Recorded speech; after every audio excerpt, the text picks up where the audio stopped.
Olá, tudo bem com você? Vamos falar de educação? Bom, eu sou o professor Marcelo, geógrafo e pedagogo, e vamos a mais um vídeo especial para vocês, educadores apaixonados da educação.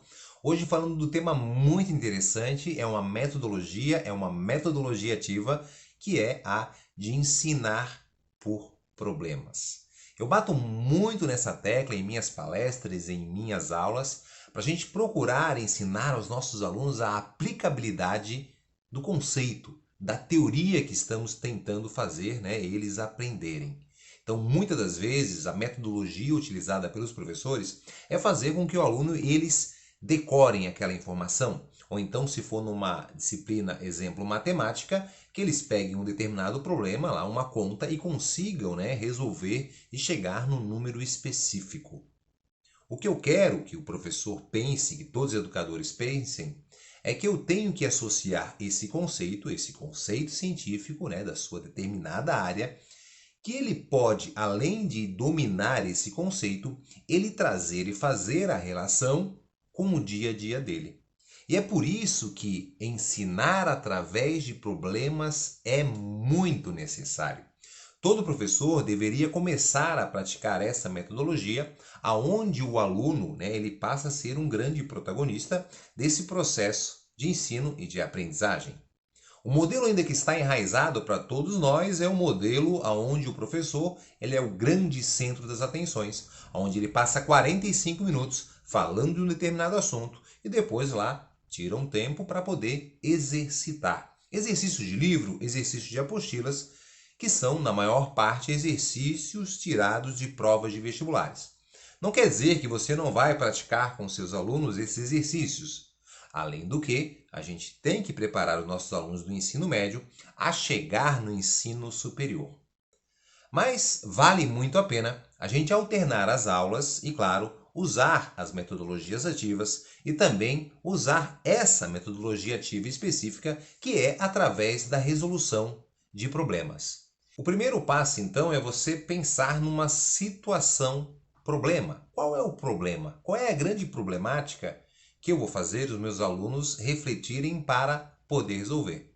O problema nunca pode ser uma resposta apenas sim ou não, ou apenas um número, ou apenas uma palavra. É um grande problema gerador, e eu indico que seja relacionado à realidade deles, independente da sua área do conhecimento, você vai adaptar. E aí esse aluno ele tem que refletir qual é a melhor maneira para eu resolver esse problema.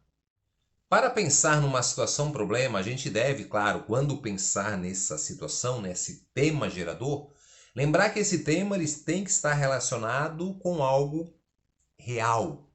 Ele pode ser algo fictício, você pode maquiar esse problema, por exemplo, para proteger alguma identidade de uma determinada pessoa, de um determinado grupo, porém, eles têm que estar relacionados a algo real. Porque a gente está trabalhando com ciência na escola. A gente pode trabalhar com a criatividade, com algo lúdico, porém, essa situação, problema, na sua disciplina, você tem que buscar algo que esteja relacionado com algo que seja real, podendo maquiar ele, sendo assim então um fato fictício. Quando a gente começar a apresentar para os nossos alunos a situação problema, a gente deve pensar muito em descrever esse fenômeno.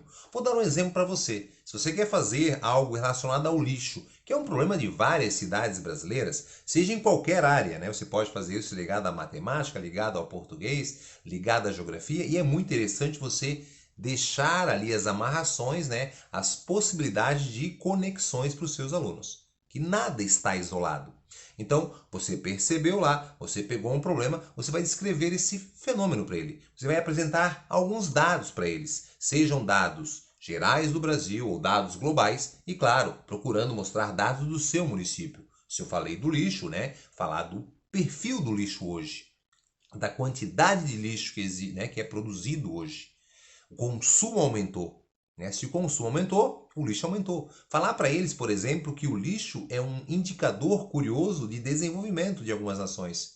As nações que mais produzem lixo são as nações que mais consomem. Algo muito interessante quando você, professor, for passar para o seu aluno essa situação, problema, você tem que sempre buscar a neutralidade. Quando você descrever o problema, você não pode colocar a sua opinião. Lembrando que nós temos várias visões naquele problema e a gente tem que procurar incentivar os nossos alunos a olhar aquele objeto, aquele problema de vários ângulos. É por isso que é interessante a gente fazer isso num grupo. E certamente você, professor, eu e os seus alunos têm a visão de objeto carregada muito com a sua história. Então, professor, quando ele passar toda a parte teórica, ele não deve colocar a sua opinião, buscando sempre a neutralidade. Por exemplo, você vai trabalhar com uma questão do racismo, né? Na questão da desigualdade, você pode apresentar os números, mas você, quando apresentar, você não deve falar a sua opinião sobre isso. Lembrando sempre que o problema deve ser apresentado de forma concreta, seguindo algo real.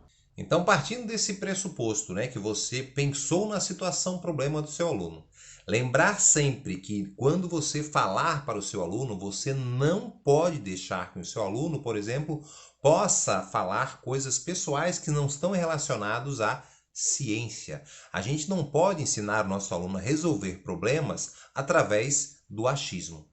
Esse problema, essa situação problema que você passou para ele, deve incomodar ele, deve instigar ele. Você deve fazer com o seu aluno e junto com o grupo que ele está, né, debatendo e querendo promover a resolução desse problema, você tem que sempre pensar que dentro do próprio grupo nós vamos ter divergências, nós vamos ter opiniões diferentes. E é isso que é muito saudável nesse método de ensino.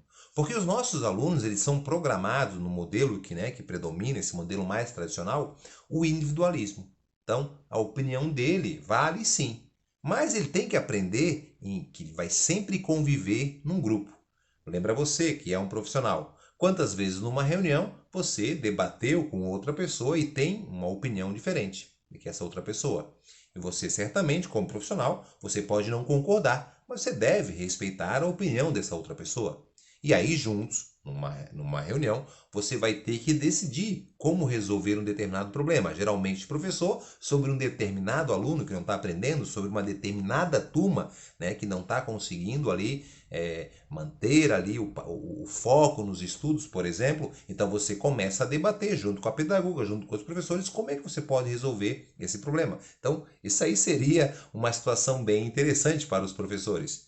Mas para os alunos, você pode pegar algo ligado à sua disciplina, à sua realidade, né? Criar essa situação problema, algo que pode ser fictício, mas que seja real.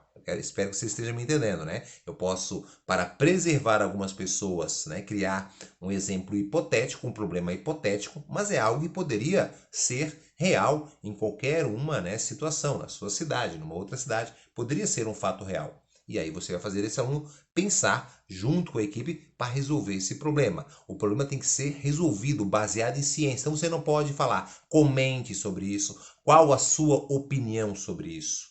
Não é a opinião sobre isso, né? É a visão que ele tem desse problema baseado pelo seu conteúdo, pelos aspectos científicos que você passou para ele para resolver esse problema. E aí juntos eles vão resolver e tem que apresentar esse problema depois para toda a turma. Então é muito tranquilo, é muito interessante você procurar ensinar os alunos, faça o teste. É óbvio que isso, né, nós estamos dando aqui ideia de sala de aula invertida, nós estamos apresentando aí várias ideias para vocês, mas é para você ter um grande leque para poder mesclar em suas aulas. Né? Quando o aluno já vai para a aula sabendo o que vai acontecer, às vezes isso é um pouco desestimulante para ele. Então, vamos ver sala de aula invertida. Hoje vamos fazer resolução de problema. Hoje vamos resolver exercício. Hoje vai ser uma aula expositiva dialogada. Na próxima aula será um círculo de um debate. Então você vai, né, tendo um grande leque de opções metodológicas, fazendo com que o seu aluno, né, se sinta cada vez mais pertencente.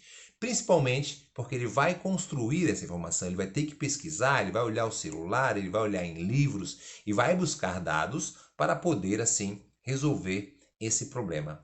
Algo muito interessante para fechar esse vídeo aqui, vou dar uma outra ideia complementando, que é algo que eu faço muito com os meus alunos. Eu crio um grande problema e desse problema eu divido os alunos em áreas do conhecimento. Então eles vão ter que visualizar esse problema com uma determinada área. O grupo da estatística, o grupo da natureza, né? O grupo da artes, por exemplo, lá, né? E o outro grupo da área das humanas. E aí eles têm que pensar nesse grande problema gerador e aí, em cada uma dessas áreas, né, pensar uma relação e apresentar aí para a turma a resolução do problema. É muito interessante, tenho certeza que os alunos vão amar fazer isso e é, como eu falei, mais uma metodologia para a gente sair dessa mesmice e tentar modificar essa realidade que eu luto sempre para a gente mudar essa realidade da nossa sala de aula, aonde o professor é o único detentor do conhecimento e o aluno um mero espectador. Eu espero que você tenha gostado. Se você gostou, comente aqui, né, para nós. Sugira aí algum tema que você queira debater com a gente. A gente sempre grava vídeo toda sexta-feira no canal Geografia Irada. Se ajudei, aquele likezinho, se inscreve no canal. Segue a gente no Instagram aí, @professor Marcelo. E vejo você na próxima semana com mais um vídeo especial para você educador, para você apaixonado pela educação.